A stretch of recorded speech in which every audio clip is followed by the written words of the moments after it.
大家好，这里是善健康财富俱乐部。今天的影片要带大家避开这些养胃的雷区。之前你认为可以养胃的食物和习惯，其实并不适用于所有人。除非你想要把自己的胃越养越糟，你就和我们上支影片逮捕的伤胃凶手一模一样。什么？你错过了？没事，我刚把上支影片的链接分享在评论区，你只需直接点击就可以观看了。现在回归本题，喝牛奶、喝粥、少量多餐、饭后水果、饭后运动，真的是养胃吗？苏打饼可以当正餐吃，还有辣椒真的伤胃吗？在我们解开谜底之前，我有一个非常不礼貌的要求，或许大家听后会觉得很过分。就是说，请大家订阅我们的频道，打开小铃铛，继续成为我们分享健康资讯的推动力。好了，废话不多说，开始吧。大家都说喝牛奶可以养胃，是这样吗？无可否认，牛奶营养丰富，但是不适合空腹饮用。由于牛奶中大部分是水分，将会使胃液稀释，影响其消化和吸收。另外，牛奶为液体，在胃肠道滞留时间较短，营养成分难以充分吸收。所以急性胃炎或者胃病的急性期患者是不建议喝牛奶的，因为会造成胃胀等不适。对于普遍人，最好匹配面包、饼干等食物与牛奶同时食用，效果更棒。牛奶中有一种会使人有疲劳感的物质色氨酸，对人体有镇静作用。睡前喝一杯牛奶，则能够补充营养，促进睡眠，保证充分的休息，特别对神经衰弱、睡眠不佳的人有明显作用。但你或许不知道，如果在早晨空腹喝一杯牛奶，可能使人在上午出现疲劳感，从而影响白天的工作和学习效果。所以正确的打开方式应该是早餐牛奶跟糖类食物一起吃，饭后再喝牛奶。有胃病应当多喝粥，你认为的以粥养胃，正确吗？喝粥的时候，不用咀嚼，间接不能分泌可以促进消化的唾液。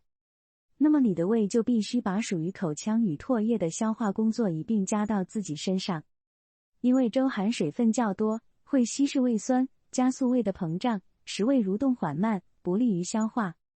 胃不好的人不宜经常喝粥，有胃食管反流病的患者，尽量选择其他易消化吸收的食物，做到细嚼慢咽。为什么？当这些患者喝下稀粥以后，容易引起反流，从而造成胃部泛酸，会加重病情。过多的流食并不适合他们，半流质或半固体的食物是他们最好的选择。那么普通人呢？喝粥不顶饱，它的营养成分往往不足以维持身体所需。粥只是糊化的淀粉，其营养成分很单一，做不到给胃细胞提供多元的营养，更不可能把出现问题的胃重新养回来。所以在你的主食里掺杂面条、馒头、包子等碱性面食会更养胃。少量多餐可以让胃舒服些，这个大家都听过吧？那么你知道少量多餐的由来吗？它其实是希望通过每次吃少一点，让胃部已经有疾病的人减少胃的负担。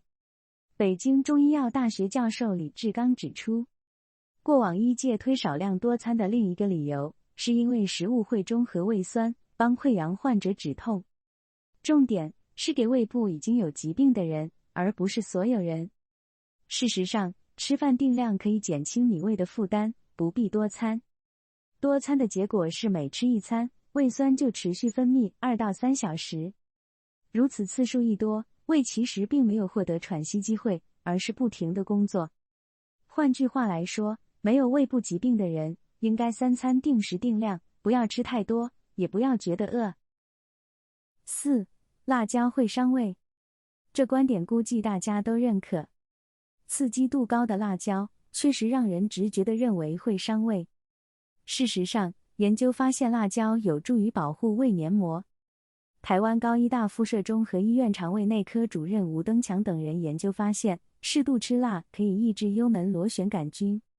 至于辣椒伤胃的真正原因，应该是属于麻辣火锅等辣的食物，其中往往伴随大量油脂，又热又油，对胃部才是负担。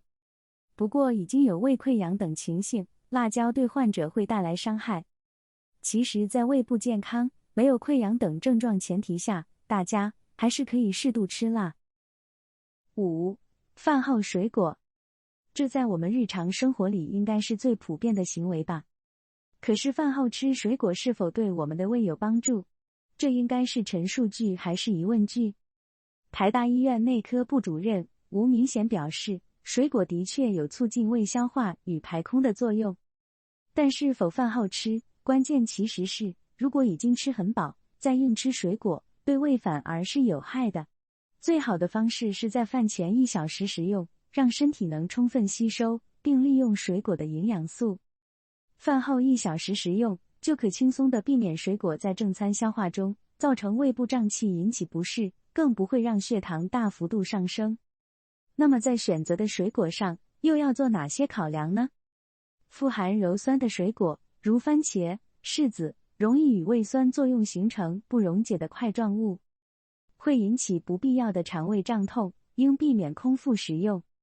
木瓜、凤梨、奇异果是少数水果，其中富含有酵素，可辅助蛋白质食物的消化，可于餐后1小时食用。6.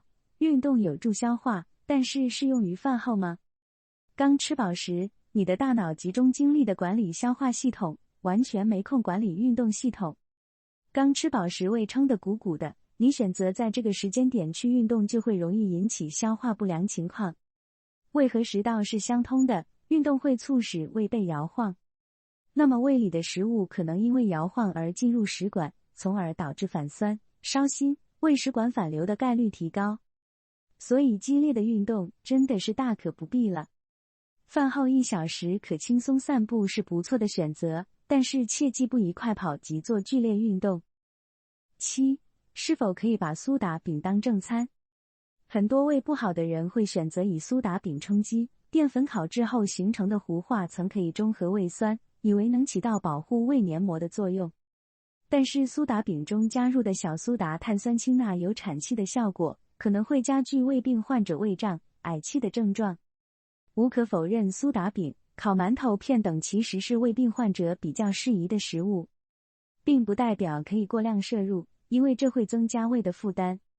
毕竟市面上一些苏打饼中的脂肪含量都很高，基本它的脂肪含量都在 20% 左右，最高可达 30%。